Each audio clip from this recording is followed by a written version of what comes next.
जरा सोचिए, सुबह उठते ही आपका फोन आपको वही दिखाता है जो आपको चाहिए। आप बिना सोचे समझे एक क्लिक में सामान मंगवा लेते हैं। कोई लाइन नहीं, कोई फॉर्म नहीं, कोई झंझट नहीं। अब खुद से एक सवाल पूछिए, अगर दुनिया इतनी आसान हो सकती है तो हमारी जिंदगी इतनी मुश्किल क्यों लगती है? असल समस्या समय की नहीं है, समस्या है फ्रिक्शन की। हर वो छोटा सा स्टेप, हर वो बेकार का नियम, हर वो अननेसेसरी सोच जो हमारे काम को धीमा कर देती है, वही फ्रिक्शन है। कुछ लोग और कंपनियां इस फ्रिक्शन को पहचान लेती है और जैसे ही वे इसे हटाते हैं सब कुछ बदल जाता है। Amazon आपको सोचने का मौका ही नहीं देता, नेटफ्लिक्स आपको ढूंढने नहीं देता, एप्पल आपको समझाने की कोशिश नहीं करता, वो बस चीजों को आसान बना देता है। यही वजह है कि ये ब्रांड्स आगे हैं। इनके पास ज्यादा पैसा नहीं था, ज्यादा टैलेंट नहीं था, बल्कि इनके पास एक सोच थी, हर चीज को फ्रिक्शनलेस बनाना। लेकिन ये किताब सिर्फ बिजनेस की बात नहीं करती, ये किताब आपसे सवाल करती है, आप अपने जीवन में कितनी चीजें बस इसलिए करते हैं क्योंकि ऐसा ही होता है? कितने काम हैं जो आसान हो सकते थे लेकिन आपने उन्हें मुश्किल बना रखा है? कितने फैसले हैं जो डर की वजह से टलते जा रहे हैं? ये वीडियो आपको मोटिवेशन नहीं देगा, ये आपको शॉर्टकट भी नहीं सिखाएगा, ये आपको एक नई सोच देगा जिससे आप अपने काम, पैसे और जिंदगी को तेज, साफ और हल्का बना सकते हैं। क्योंकि भविष्य उन लोगों का नहीं है जो सबसे ज्यादा मेहनत करते हैं, भविष्य उनका है जो सबसे ज्यादा फ्रिक्शन हटाते हैं। अब सवाल ये नहीं है कि दुनिया फ्रिक्शनलेस बन रही है या नहीं, सवाल ये है, क्या आप बन रहे हैं? Chapter 1, what do we mean by frictionless? जब हम फ्रिक्शनलेस शब्द सुनते हैं तो पहली सोच आती है आसान, तेज, स्मूथ। लेकिन इस किताब में फ्रिक्शनलेस का मतलब सिर्फ कन्वीनियंस नहीं है, ये एक माइंडसेट है। फ्रिक्शन का मतलब होता है हर वो छोटी बड़ी रुकावट जो किसी काम को होने से पहले आपकी एनर्जी, आपका टाइम और आपका फोकस खा जाती है। फॉर्म भरना, बार बार लॉग इन करना, सेम बात 10 लोगों को समझाना, रूल्स जो किसी काम को बेहतर नहीं बस मुश्किल बना देते हैं, ये सब फ्रिक्शन है। और सबसे खतरनाक फ्रिक्शन वो है जिसे हम नॉर्मल मान लेते हैं। हम सोचते हैं ऐसा ही होता है, प्रोसेस तो फॉलो करना पड़ेगा, थोड़ा स्ट्रगल तो जरूरी है। लेकिन लेखक कहते हैं नहीं, अगर कोई चीज बार बार स्लो कर रही है तो वो सिस्टम की फेलियर है, आपकी नहीं। फ्रिक्शनलेस होने का मतलब ये नहीं कि मेहनत खत्म हो जाती है, इसका मतलब है कि मेहनत सही जगह लगाई जाती है। Amazon ने शॉपिंग से फ्रिक्शन हटाया, इसलिए लोग प्राइस कंपेयर भी नहीं करते। नेटफ्लिक्स ने सर्च से फ्रिक्शन हटाया, इसलिए लोग स्क्रोलिंग में नहीं थकते। ये कंपनियां फास्टर इसलिए नहीं है क्योंकि ये ज्यादा काम करती है, बल्कि इसलिए क्योंकि ये कम रुकावटें बनाती है। इस चैप्टर में एक बहुत जरूरी बात कही गई है, आज की दुनिया में सबसे बड़ी करेंसी पैसा नहीं, टाइम और अटेंशन है। और जो भी आपके टाइम और अटेंशन को वेस्ट करता है वो आपका दुश्मन है। फ्रिक्शनलेस सोच का पहला रूल यही है, हर स्टेप से खुद से पूछो, क्या ये सच में जरूरी है या ये सिर्फ आदत बन चुकी है? जब आप ये सवाल पूछना शुरू करते हैं तो आपको दिखने लगता है कि जिंदगी, काम और बिजनेस कितनी जगहों पर बेवजह भारी बनाए गए हैं। और जैसे जैसे आप फ्रिक्शन पहचानना सीखते हैं आप ऑटोमेटिकली आगे निकलने लगते हैं, क्योंकि फ्यूचर उन लोगों का नहीं है जो सबसे ज्यादा बिजी है, फ्यूचर उनका है जो सबसे क्लियर और फ्रिक्शनलेस है। Chapter 2, my journey toward frictionlessness. इस चैप्टर में लेखक कोई थ्योरी नहीं सिखाते बल्कि अपनी खुद की जर्नी बताते हैं, एक ऐसी जर्नी जहां सब कुछ बाहर से सफल दिखता था लेकिन अंदर केओस भरा हुआ था। जब उन्होंने अपना बिजनेस शुरू किया तो उन्होंने भी वही किया जो ज्यादातर लोग करते हैं, ज्यादा फीचर्स जोड़ो, ज्यादा ऑप्शंस दो, ज्यादा रूल्स बनाओ। उन्हें लगा कॉम्प्लेक्सिटी ही प्रोफेशनलिज्म है, लेकिन धीरे धीरे उन्हें समझ आने लगा कि जितना ज्यादा कॉम्प्लिकेटेड सिस्टम, उतना ज्यादा फ्रस्ट्रेशन। कस्टमर्स कंफ्यूज थे, एम्प्लॉयज स्ट्रेस थे, और खुद वो दिन भर बिजी रहते थे, लेकिन रिजल्ट्स नहीं आ रहे थे। यहीं से फ्रिक्शनलेस की जर्नी शुरू होती है। एक दिन उन्होंने खुद से सवाल पूछा, अगर मैं अपने ही बिजनेस में कस्टमर बन जाऊं, तो क्या मुझे ये प्रोसेस पसंद आएगा? जवाब साफ था, नहीं। फॉर्म्स बहुत ज्यादा थे, अप्रूवल स्लो था, डिसीजन लेने में हफ्ते लग जाते थे। तब उन्हें एक सिंपल बात समझ आई, लोग प्रोडक्ट नहीं छोड़ते, लोग प्रोसेस छोड़ते हैं। उन्होंने स्मॉल चेंजेस करने शुरू किए, अननेसेसरी स्टेप्स हटाए, डिसीजंस को ट्रस्ट बेस्ड बनाया, और हर रूल के पीछे एक सवाल रखा, क्या ये चीज कस्टमर और टीम दोनों के लिए हेल्पफुल है? जैसे जैसे फ्रिक्शन हटता गया, वैसे वैसे बिजनेस खुद तेज होने लगा। एम्प्लॉयज ज्यादा कॉन्फिडेंट हुए, कस्टमर्स ज्यादा लॉयल बने, और सबसे बड़ी बात, काम बोझ नहीं रहा। इस चैप्टर में लेखक एक कड़वी सच्चाई बताते हैं। अक्सर हम फ्रिक्शन को कंट्रोल समझ लेते हैं। हमें लगता है रूल से सेफ्टी आएगी, अप्रूवल से क्वालिटी आएगी, लेकिन असल में फ्रिक्शन इनोवेशन को मार देता है। फ्रिक्शनलेस बनने का मतलब केओस नहीं है, इसका मतलब है clarity plus trust plus simplicity. जब आप लोगों पर भरोसा करते हैं तो उन्हें बार बार रोकने की जरूरत नहीं पड़ती, और जब सिस्टम्स साफ होते हैं तो माइक्रो मैनेजमेंट अपने आप खत्म हो जाता है। लेखक कहते हैं, जब उन्होंने फ्रिक्शन हटाया तो उन्होंने बिजनेस को सिंप्लीफाई नहीं किया, उन्होंने उसे ह्यूमन बना दिया। और यही सीख है इस चैप्टर की। अगर आपको ग्रोथ चाहिए तो पहले खुद के बनाए हुए बैरियर्स हटाने होंगे, क्योंकि फ्रिक्शनलेस जर्नी बाहर से नहीं, अंदर से शुरू होती है। Chapter 3, the frictionless elephants. इस चैप्टर में लेखक हमारी नजर उन कंपनियों पर ले जाते हैं जो दिखने में बहुत बड़ी है, लेकिन काम करने में बेहद सिंपल है। इन्हें लेखक फ्रिक्शनलेस एलिफेंट्स कहते हैं। एलिफेंट इसलिए क्योंकि ये जायंट है, फ्रिक्शनलेस इसलिए क्योंकि इनके सिस्टम्स आपको रुकने नहीं देते। Amazon, गूगल, एप्पल, फेसबुक, इन कंपनियों ने दुनिया पर कब्जा ज्यादा एडवर्टाइजिंग से नहीं किया, बल्कि कम फ्रिक्शन से किया। Amazon पर आप सोचते भी नहीं, आप बस ऑर्डर कर देते हैं। चेकआउट आपको रोकता नहीं, रिटर्न्स आपको डराते नहीं। गूगल आपको ऑप्शंस नहीं देता, वो आपको आंसर देता है। एप्पल आपको फीचर्स नहीं समझाता, वो एक्सपीरियंस देता है। इन कंपनियों ने एक बात बहुत जल्दी समझ ली, अगर यूजर को ज्यादा सोचने पर मजबूर किया तो आपने गेम हार दिया। इस चैप्टर में एक बहुत खतरनाक सच्चाई बताई गई है। लोग चॉइस चाहते हैं, लेकिन डिसीजन नहीं लेना चाहते। डिसीजन लेना मेंटल एफर्ट मांगता है, और फ्रिक्शनलेस कंपनीज यही एफर्ट यूजर से छीन लेती है। ये कंपनियां कस्टमर्स को कंट्रोल नहीं करती, ये कस्टमर्स को आराम देती है, और आराम इंसान को लॉयल बना देता है। लेकिन लेखक यहां वार्निंग भी देते हैं, फ्रिक्शनलेस पावर बहुत डेंजरस हो सकती है जब एक कंपनी इतनी स्मूथ हो जाती है कि आप अल्टरनेटिव सोचना ही बंद कर दें, तो मोनोपोली बनती है। इसलिए ये एलिफेंट्स सिर्फ इंस्पायर नहीं करते, ये अलर्ट भी करते हैं। अगर आप छोटा बिजनेस चला रहे हैं तो ये मत सोचिए कि आप इनके जैसे नहीं बन सकते। फ्रिक्शनलेस होने के लिए बड़ा होना जरूरी नहीं, क्लियर होना जरूरी है। एक छोटा सा प्रोसेस जो कस्टमर का टाइम बचा दे, एक सिंपल रूल जो कंफ्यूजन हटा दे, यही आपकी ताकत बन सकती है। इस चैप्टर का कोर मैसेज साफ है, फ्यूचर उन कंपनियों का नहीं है जो सबसे ज्यादा फीचर देती है, फ्यूचर उनका है जो सबसे कम फ्रिक्शन छोड़ती है। और अगर आप ध्यान से देखें तो ये एलिफेंट्स हमें एक ही बात सिखाते हैं, जो चीज आसान होती है वही जीतती है। चैप्टर 4, अ फ्रिक्शनलेस एक्सपीरियंस। इस चैप्टर में बात किसी बड़ी कंपनी की नहीं, बल्कि उस एहसास की है जो एक इंसान को तब मिलता है जब कोई चीज बिना रुकावट काम करती है।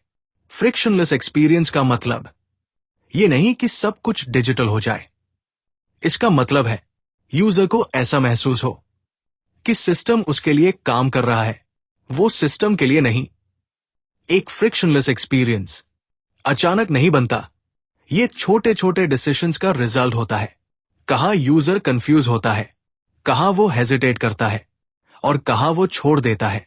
लेखक बताते हैं कि ज्यादातर कंपनियां कस्टमर जर्नी को अपने हिसाब से डिजाइन करती है, कस्टमर के नहीं। फॉर्म्स कंपनी की सुविधा के लिए होते हैं, पॉलिसीज कंपनी की सेफ्टी के लिए होती है, लेकिन फ्रिक्शनलेस एक्सपीरियंस कस्टमर की रियलिटी से शुरू होता है। इस चैप्टर में एक पावरफुल लाइन आती है, अगर कस्टमर को हेल्प मांगनी पड़ रही है तो सिस्टम ऑलरेडी फेल हो चुका है। सही फ्रिक्शनलेस डिजाइन वो है जहां इंस्ट्रक्शंस की जरूरत न पड़े, जहां नेक्स्ट स्टेप समझाने की बजाय अपने आप ऑब्वियस हो। इसका सबसे बड़ा एग्जाम्पल है इजी रिटर्न्स और इंस्टेंट सपोर्ट। कस्टमर को कन्विंस मत करो, उस पर भरोसा करो।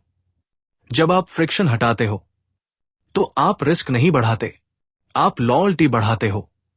लेखक ये भी बताते हैं कि फ्रिक्शनलेस एक्सपीरियंस लक्जरी नहीं है, ये एक्सपेक्टेशन बन चुका है। आज कस्टमर कंपेयर नहीं करता, वो स्विच करता है। इस चैप्टर की सबसे जरूरी सीख ये है, आप एक्सपीरियंस को बेटर बनाकर कंपटीशन नहीं जीतते, आप कंपटीशन को इररेलेवेंट बना देते हो।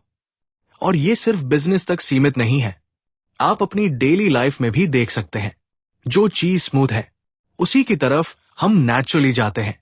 फ्रिक्शनलेस एक्सपीरियंस हमारे दिमाग को आराम देता है, और जो चीज दिमाग को आराम देती है वही बार बार चुनी जाती है। इस चैप्टर के अंत में लेखक साफ कहते हैं, अगर आप याद रखे जाना चाहते हो तो इंप्रेस मत करो।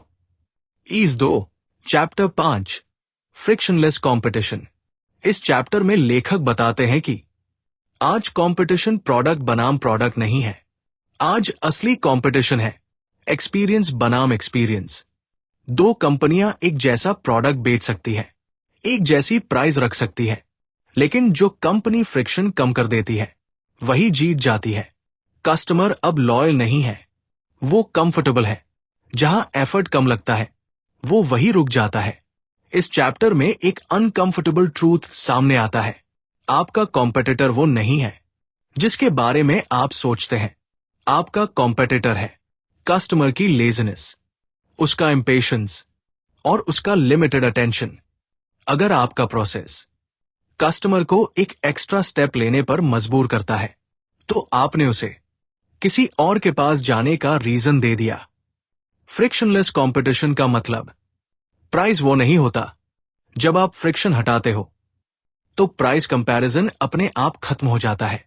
कस्टमर ये नहीं पूछता कि सस्ता कौन है, वो पूछता है यहां मुझे कितना सोचना पड़ेगा। लेखक बताते हैं कि आज की fastest growing companies market share नहीं चुरा रही, वो मेंटल स्पेस जीत रही है।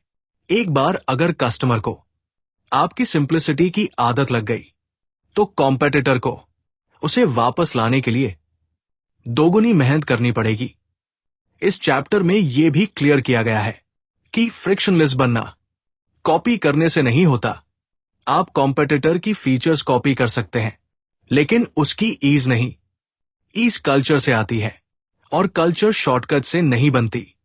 सबसे बड़ा एडवांटेज यह है कि फ्रिक्शनलेस कंपटीशन छोटों के लिए भी ओपन है। आपको जायंट बनने की जरूरत नहीं, आपको स्मूथ बनना है। इस चैप्टर का कोर मैसेज सिंपल है, अगर आप फाइट करना चाहते हो तो स्ट्रेंथ बढ़ाओ, लेकिन अगर आप जीतना चाहते हो तो फ्रिक्शन हटाओ, क्योंकि फ्यूचर में सबसे डेंजरस कॉम्पिटिटर वो होगा जिसे कस्टमर नोटिस भी नहीं करेगा, बस यूज करेगा। Chapter 6 frictionless organisations. अक्सर हम फ्रिक्शन को सिर्फ कस्टमर एक्सपीरियंस से जोड़ते हैं, लेकिन इस चैप्टर में लेखक बताते हैं कि असली फ्रिक्शन कंपनी के अंदर छुपा होता है। मीटिंग्स जो किसी डिसीजन पर नहीं पहुंचती, अप्रूवल्स जो टैलेंट को स्लो कर देते हैं, ईमेल्स जो क्लैरिटी की जगह कंफ्यूजन बढ़ाते हैं, ये सब इंटरनल फ्रिक्शन है। एक ऑर्गेनाइजेशन बाहर से चाहे कितनी भी मॉडर्न दिखे, अगर अंदर प्रोसेस हैवी है तो इनोवेशन मर जाती है। लेखक कहते हैं जब स्मार्ट लोग डम सिस्टम्स में फंस जाते हैं तो परफॉर्मेंस नहीं, फ्रस्ट्रेशन पैदा होता है। फ्रिक्शनलेस ऑर्गेनाइजेशन का मतलब डिसिप्लिन खत्म करना नहीं है। इसका मतलब है रूल्स को पर्पस से जोड़ना। हर रूल का जवाब होना चाहिए, ये किसकी मदद कर रहा है? अगर कोई प्रोसेस एम्प्लॉय को काम करने से ज्यादा काम एक्सप्लेन करने पर मजबूर करता है तो वो प्रोसेस ब्रोकन है। इस चैप्टर में ट्रस्ट की बात बहुत साफ की गई है। हाई ट्रस्ट कल्चर्स में कम फ्रिक्शन होता है, लो ट्रस्ट कल्चर्स में रूल्स की भरमार होती है। जब लीडरशिप लोगों पर भरोसा करती है तो अप्रूवल्स अपने आप कम हो जाते हैं, और जब क्लैरिटी होती है तो माइक्रो मैनेजमेंट की जरूरत नहीं पड़ती। लेखक ये भी बताते हैं कि frictionless organisation top down control से नहीं बनती, ये लिसनिंग से बनती है। जो लीडर्स फ्रिक्शन ढूंढते हैं वो दोष नहीं ढूंढते, वो बैरियर्स हटाते हैं।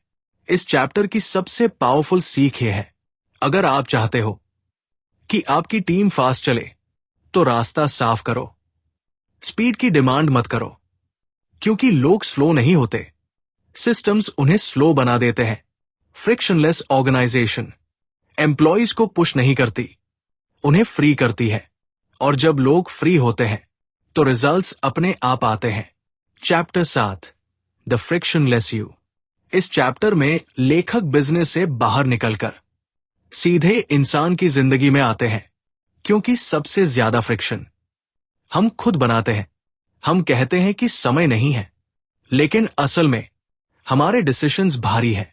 हम कहते हैं कि लाइफ कॉम्प्लिकेटेड है, लेकिन ज्यादातर कॉम्प्लेक्सिटी हमारी सोच से पैदा होती है। फ्रिक्शनलेस यू बनने का मतलब ये नहीं कि आप हर काम इजी चुने। इसका मतलब है जो काम जरूरी है उसे अननेसेसरी फ्रिक्शन के बिना करना। हम हर दिन छोटे छोटे रेजिस्टेंस बनाते हैं। काम शुरू करने से पहले ओवरथिंकिंग, डिसीजन लेने से पहले फियर, और एक्शन लेने से पहले परफेक्शन। ये सब इंटरनल फ्रिक्शन है। लेखक कहते हैं आपका दिमाग भी एक सिस्टम है, और अगर सिस्टम मैसी है तो आउटपुट भी मैसी होगा। फ्रिक्शनलेस इंसान हर ऑप्शन ओपन नहीं रखता, वो क्लैरिटी चुनता है। कम चॉइसेस, क्लियर प्रायोरिटीज और सिंपल रूटीन्स, यही पर्सनल फ्रिक्शन को खत्म करते हैं। इस चैप्टर में एक बहुत स्ट्रॉन्ग आइडिया है, डिसिप्लिन फ्रिक्शनलेस होता है जब वो डिसीजन नहीं, हैबिट बन जाए। जब आपको हर सुबह डिसाइड नहीं करना पड़े कि क्या करना है, तो आपकी एनर्जी बचती है उन चीजों के लिए जो सच में मैटर करती है। लेखक ये भी बताते हैं कि जिंदगी में सबसे बड़ा फ्रिक्शन हमारी पहचान से जुड़ा होता है। लोग क्या सोचेंगे सबसे भारी बैरियर है। फ्रिक्शनलेस यू बनने के लिए आपको सबको प्लीज करना छोड़ना पड़ेगा। क्लैरिटी कई बार लोनली होती है, लेकिन वो फास्ट होती है। इस चैप्टर का कोर मैसेज सिंपल है, आप खुद को चेंज नहीं करते, आप रेजिस्टेंस हटाते हैं, और जैसे जैसे रेजिस्टेंस कम होता है वैसे वैसे आपका नेचुरल पोटेंशियल बाहर आने लगता है। क्योंकि आप ब्रोकन नहीं हैं, आप बस फ्रिक्शन में फंसे हुए हैं। Chapter 8 frictionless systems. इस चैप्टर में लेखक इंडिविजुअल से भी आगे बढ़कर पूरे सिस्टम्स की बात करते हैं, क्योंकि कई बार प्रॉब्लम इंसान में नहीं, उस स्ट्रक्चर में होती है जिसके अंदर इंसान काम कर रहा होता है। Education, health care, government, technology, ये सब सिस्टम्स अच्छे इरादों से बने थे, लेकिन समय के साथ इनमें लेयर्स जुड़ती चली गई, रूल्स पर रूल्स, प्रोसेस पर प्रोसेस, और हर लेयर के साथ फ्रिक्शन बढ़ता चला गया। फ्रिक्शनलेस सिस्टम का मतलब ये नहीं कि सब कुछ फ्री या अनकंट्रोल्ड हो जाए। इसका मतलब है सिस्टम इंसान की सेवा करे, इंसान सिस्टम की नहीं। लेखक बताते हैं कि जब सिस्टम इतना कॉम्प्लेक्स हो जाए कि उसे समझाने के लिए गाइड चाहिए, तो वो सिस्टम फेल हो चुका है। एक हेल्दी सिस्टम वो होता है जहां नेक्स्ट स्टेप एक्सप्लेन नहीं करना पड़ता, जहां मिस्टेक्स को पनिश नहीं, एब्जॉर्ब किया जाता है। इस चैप्टर में टेक्नोलॉजी की भूमिका बहुत साफ तरीके से दिखाई गई है। टेक्नोलॉजी सॉल्यूशन नहीं है, टेक्नोलॉजी एम्पलीफायर है। अगर सिस्टम साफ है, टेक्नोलॉजी उसे तेज बना देती है। और अगर सिस्टम ब्रोकन है, टेक्नोलॉजी केओस को तेज कर देती है। इसलिए फ्रिक्शनलेस सिस्टम्स सॉफ्टवेयर से नहीं, थिंकिंग से शुरू होते हैं। लेखक एक पावरफुल आइडिया देते हैं। सबसे अच्छे सिस्टम्स इनविजिबल होते हैं। आप उन्हें नोटिस नहीं करते क्योंकि वो आपको रोकते नहीं। जब कोई सिस्टम सही काम करता है तो आपको महसूस होता है कि लाइफ फ्लो में है। इस चैप्टर का मैसेज बहुत क्लियर है। फ्यूचर इनोवेशन नई चीजें जोड़ने में नहीं, बेकार चीजें हटाने में है। जैसे जैसे सिस्टम्स सिंपल होते जाएंगे, इंसान क्रिएटिव होते जाएंगे। और यही फ्रिक्शनलेस फ्यूचर की पहचान है, जहां रूल्स कम होंगे, क्लैरिटी ज्यादा होगी और प्रोग्रेस नेचुरल लगेगी। तो दोस्तों, ये थी किताब फ्रिक्शनलेस की कहानी। एक सोच जो हमें सिखाती है कि जिंदगी, काम और बिजनेस में सबसे ज्यादा फर्क फ्रिक्शन हटाने से आता है। अगर आप इसे अपनाते हैं तो आपका समय, एनर्जी और फोकस अपने आप बढ़ जाएगा और आप अपनी जिंदगी को कहीं ज्यादा सिंपल, स्मार्ट और पावरफुल बना सकते हैं। अगर आपको यह वीडियो पसंद आया हो तो लाइक जरूर करें और हमारे चैनल लाइफ लेसन लाइब्रेरी को सब्सक्राइब करें ताकि आप और भी ऐसी किताबों की सीख अपने जीवन में ला सकें। नीचे कमेंट में बताइए, आप अपनी जिंदगी में सबसे पहले कौन सा फ्रिक्शन हटाना चाहेंगे। हम मिलते हैं अगले वीडियो में एक और पावरफुल लाइफ लेसन के साथ। धन्यवाद।